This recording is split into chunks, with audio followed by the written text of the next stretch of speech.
Welcome back. Welcome back, people, and a huge welcome to my Thrival tribe. If you haven't met me before, my name is Lexi Tommy, and this is my Thrival Guide. Every Thursday, I sit down and talk to you about how to get your life together. It's a fun little channel on adulting, and it's going to help everything in your day-to-day run much smoother.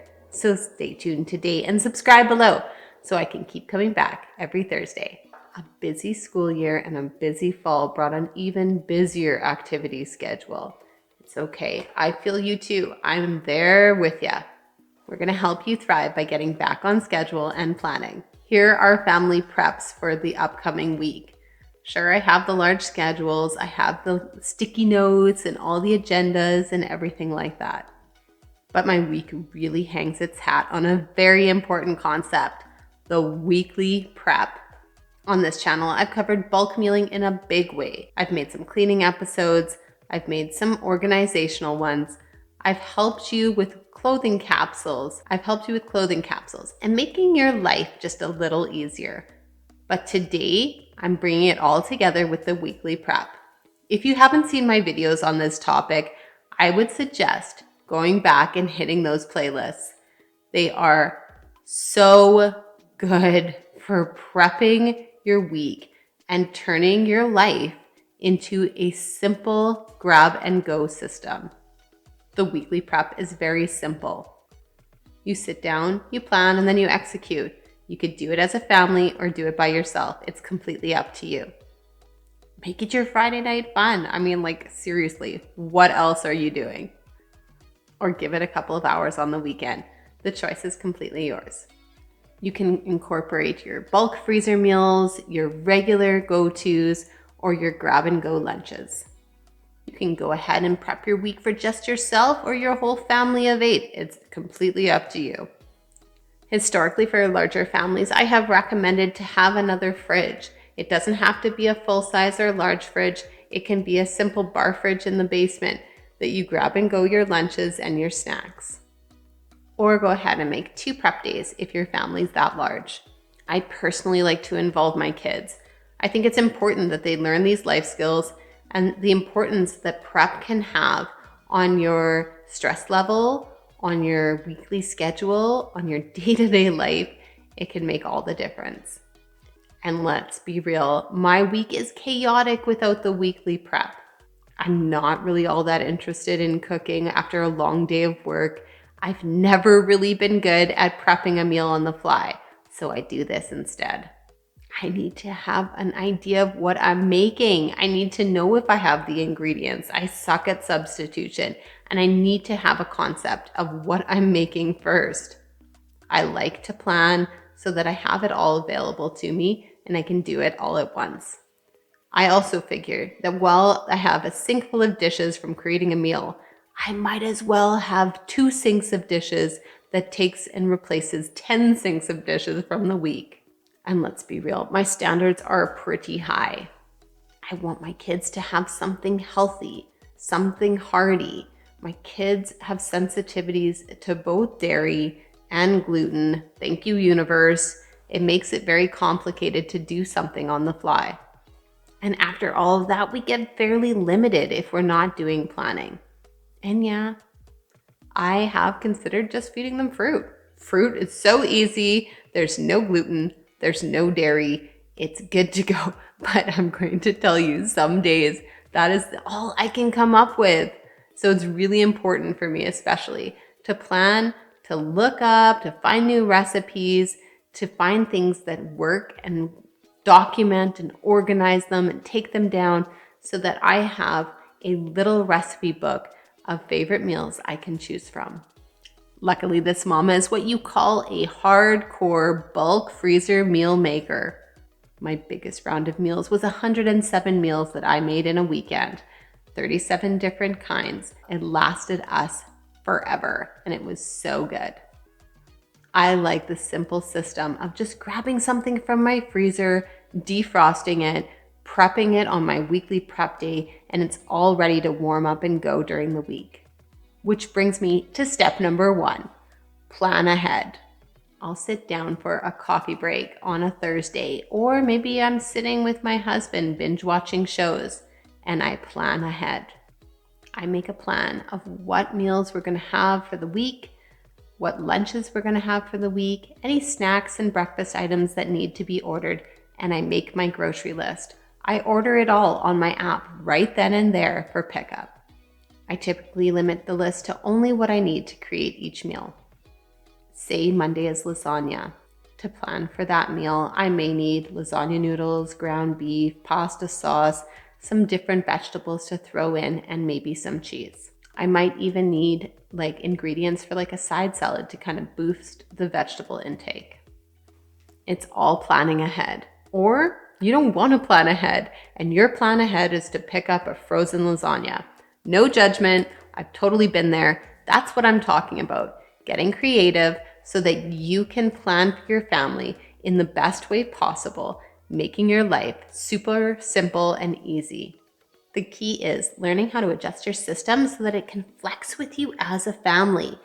Families' needs are very particular. They are always changing. Things always pop up. Nothing ever runs smoothly. So it's important to have everything ready to go and can flex as needed. Plan it out. Make the meals. Post the list on the fridge so everybody knows what's for supper and can warm it up. This week I made turkey burgers with a pickle sauce and a side of coleslaw. I made a meatball fry bowl. We had honey lime chicken with side noodles and corn. We made meatball gyro bowls, as well as a meal of sausage, salad, baked potatoes, and corn. They are full meals that will feed a family.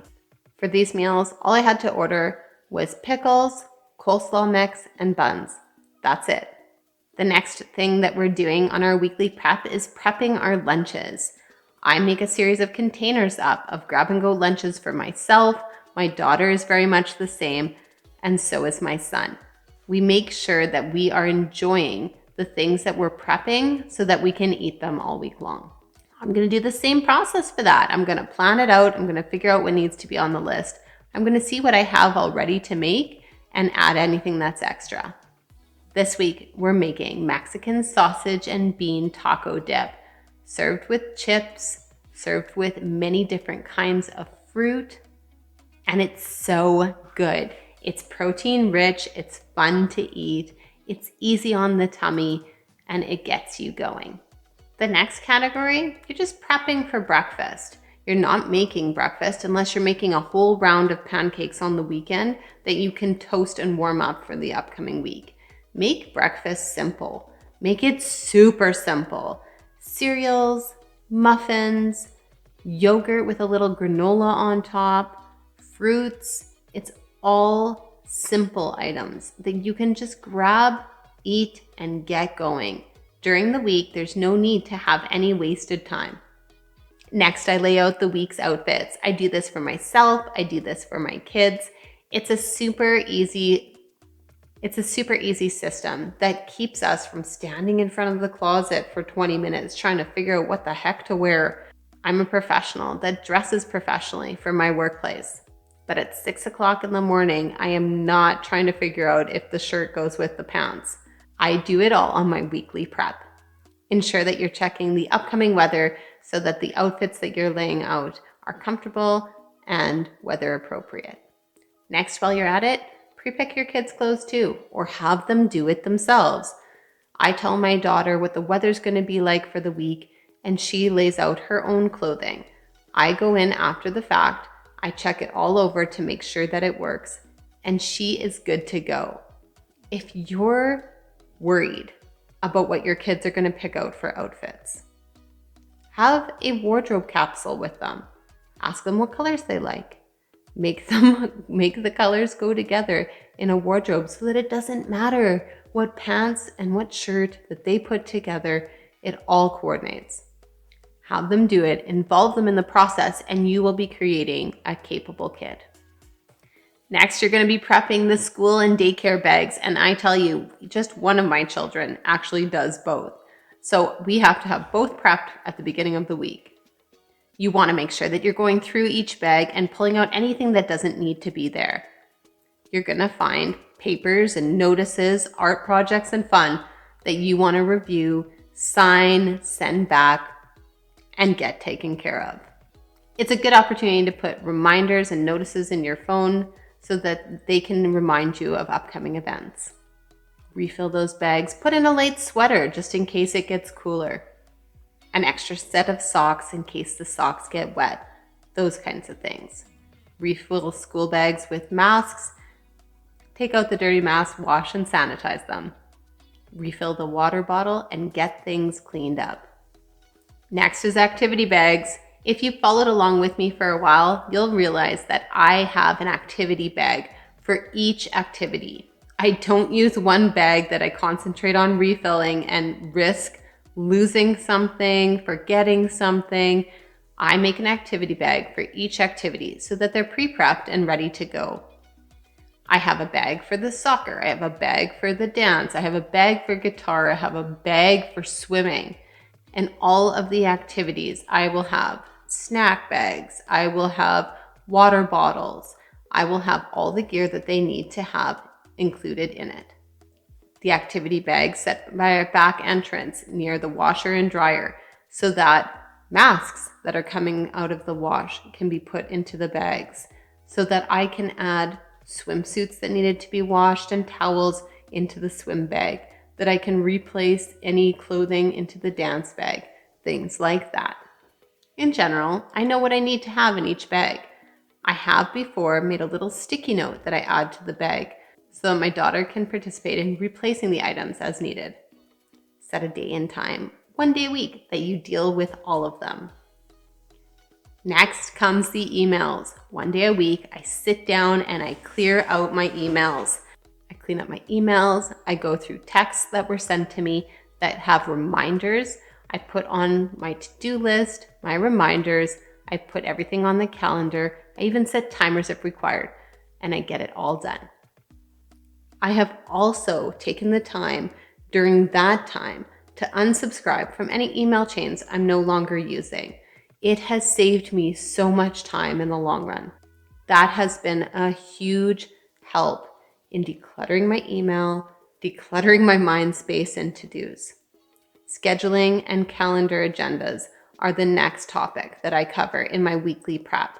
I go ahead and I write down anything that's upcoming for the week, any events that are on, activities that we're going to, anything that are notices that are upcoming for school or activities.